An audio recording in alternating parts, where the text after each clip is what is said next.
Quem se pronunciou, quem falou, quem comentou essa história da pesquisa do PDT foi o senador Eunício Oliveira, né? O Eunício, gente, tá naquela. Apoia o PDT se o Isolda, se não for, não apoia. E nesta quinta-feira o senador Eunício Oliveira comentou essa pesquisa da Quaest, contratada pelo PDT do Ceará para essa eleição deste ano aqui do nosso estado.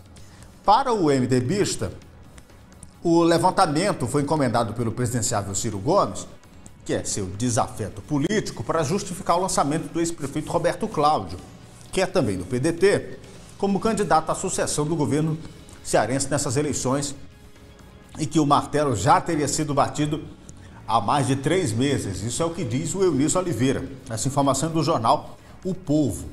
No cenário da pesquisa, o Roberto Cláudio, gente, é o que aparece dos 4 nomes do PDT com o melhor posicionamento frente à oposição liderada por Capitão Wagner, que no cenário com Roberto Cláudio estão tecnicamente empatados, segundo esse instituto, com 44% dos votos, que é o Wagner, e o Roberto Cláudio com 40%, tecnicamente empatados, 2,5%. A margem de erro da pesquisa foi registrada no Tribunal Regional Eleitoral e no Tribunal Superior Eleitoral. Ontem também houve uma manifestação assinada pelos partidos PT, MDB, PP, PV e PCdoB, defendendo o que eles chamaram de construção de uma candidatura deve ser o resultado da unidade do diálogo entre todos os partidos. Foi o que disse esse manifesto assinado por todos esses presidentes desses partidos. E foi endossado, ou seja, teve o aval, segundo também o jornal, segundo o Jornal Diário do Nordeste, teve o aval do ex-governador Camilo Santana, que é do PT, e tenta costurar essa aliança, e ele prefere a Isolda. Só que a ala de Ciro Gomes prefere Roberto Cláudio. E como é que resolve esse impasse? A pesquisa vai ser realmente utilizada para escolha desse nome? Como é que estão esses bastidores? Quem ajuda a gente a entender um pouquinho mais sobre toda essa situação é o jornalista Cláudio Teran.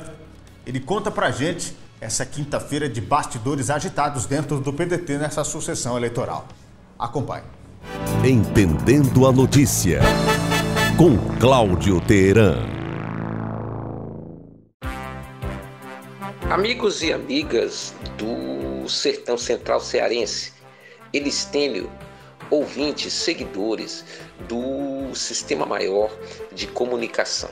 Ontem foi um dia bastante tenso, a quinta-feira, por conta de movimentos políticos que foram detectados dentro do PDT, dando a impressão cada vez mais forte de que a intenção do presidenciável Ciro Gomes é atropelar o processo, impondo o nome que ele quer que seja o candidato a governador para ser o escolhido do partido. As reações vieram de todos os lados, vieram de deputados federais, vieram do presidente da Assembleia Legislativa, vieram de presidentes de partidos, vieram do PT, que é o principal aliado nesse bloco governista bastante extenso, bastante expressivo.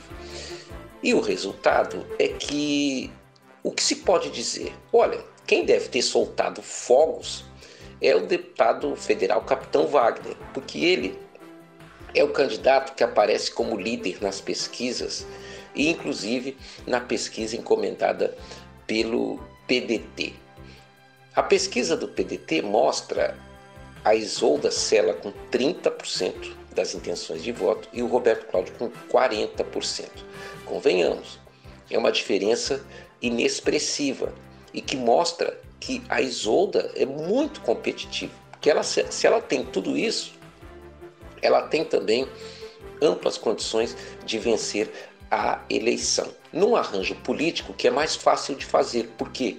Porque causa muito mais contentamento que descontentamento. Ciro, a impressão que se tem é que ele está isolado, porque os próprios irmãos dele, o Cid Gomes, desapareceu. E o Ivo Gomes, que é o prefeito de Sobral, é Isolda. E não esconde isso e tem dito isso publicamente e defende entusiasticamente o óbvio, né? Que a Isolda Sela seja a candidata. E a partir daí tem várias coisas a serem conjecturadas. Uma piada que surgiu na internet diz o seguinte: ora, se o PDT quer tirar a Isolda, que tem 30% de disputar o governo do estado, então o que o partido vai fazer com o Ciro em nível nacional? Porque o Ciro, na mesma pesquisa que o PDT fez, aparece em terceiro lugar nas intenções de voto dentro do estado dele. Ou seja, o Lula tem 59% aqui, o Bolsonaro tem 18%, meros 18%, e o Ciro 11%. Significa, caso esses números se confirmem nas urnas, que o Ciro pode amargar uma derrota dentro do próprio estado dele, coisa que nunca aconteceu. Nas outras 3 eleições que ele disputou, em 98, ele venceu aqui no Ceará o Fernando Henrique. Em 2002, ele venceu aqui o ex-presidente Lula. E em 2018, ele venceu aqui no Ceará o Bolsonaro. Então, a situação política que está colocada é muito complexa, porque mostra que os aliados não aceitam a maneira como o processo vem sendo conduzido. Tem um outro ponto também, pelo qual eu estou me tornando até repetitivo, de tanto que eu já falei aqui. Vamos tomar por base o comportamento dos candidatos a presidente e as pesquisas eleitorais. Se por acaso o Lula for eleito presidente da República em outubro desse ano, o que vai acontecer depois? O Lula vai assumir a presidência e o Lula não vai mais precisar de nenhum Ferreira Gomes aqui no Ceará, porque o homem forte dele aqui será o Camilo Santana. Então é um erro brutal achar que o Camilo Santana é subalterno nesse processo. Sem falar que tem uma outra coisa que precisa ser considerada e avaliada. Quando o Camilo topou renunciar ao mandato de governador, ou seja, deixar um mandato altamente positivo, ele seguiu os ditames daquilo que os Ferreira Gomes queriam que fosse feito. E ele foi fiel a eles e renunciou. Certamente alguma coisa foi negociada. E provavelmente o que ele negociou foi que a Isolda seria a candidata. Uma candidata de mandato curto, de apenas 4 anos, sem direito à reeleição, porque ela já está no mandato, então ela só tem direito a ficar mais 4 anos, caso seja reeleita. A partir daí, o que se percebe é que todos os anúncios que foram feitos de que quem conduziria o processo sucessório no Ceará seriam Camilo e Cid, foi atropelado pelo Ciro. Tanto que o Cid desapareceu e o Camilo está sendo tratado por alguns aliados mais próximos do Ciro como se fosse um qualquer. Ele não é um qualquer. Pelo contrário, ele é hoje a pessoa mais importante dentro do grupo político liderado pelo Ciro. Por quê? Porque se fizer uma pesquisa de popularidade, o Camilo hoje, a preço de hoje, ganha do Cid, ganha do Ciro. Esse homem não vai ter opinião nenhuma a ser considerada na escolha do candidato do PDT. Então, é uma coisa tão óbvia e tão mais simples que a Isolda une mais que o Roberto Cláudio hoje, que a persistência do Ciro em impor um nome cria problemas para o próprio Roberto Cláudio. Como é que ele vai conversar depois com os aliados descontentes? O que é que ele vai dizer? Roberto Cláudio fica numa situação em que ninguém vai acreditar que ele tem independência para tomar decisões. A impressão que vai passar para a sociedade e para a política, principalmente, é que o Roberto Cláudio não tem vontade própria. Ele precisa da opinião do Ciro Gomes. Então, tudo isso é um baita de um complicador. Mas quem é que está adorando? Wagner Souza.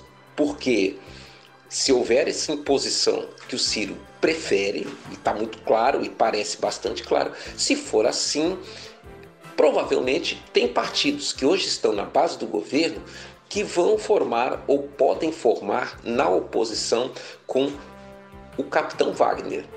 Esse tipo de conduta é que pode levar um oponente a vencer uma eleição, justamente quando um grupo forte, poderoso, se desmonta. Cláudio Teran para o Sistema Maior de Comunicação. Entendendo a notícia, com Cláudio Teran.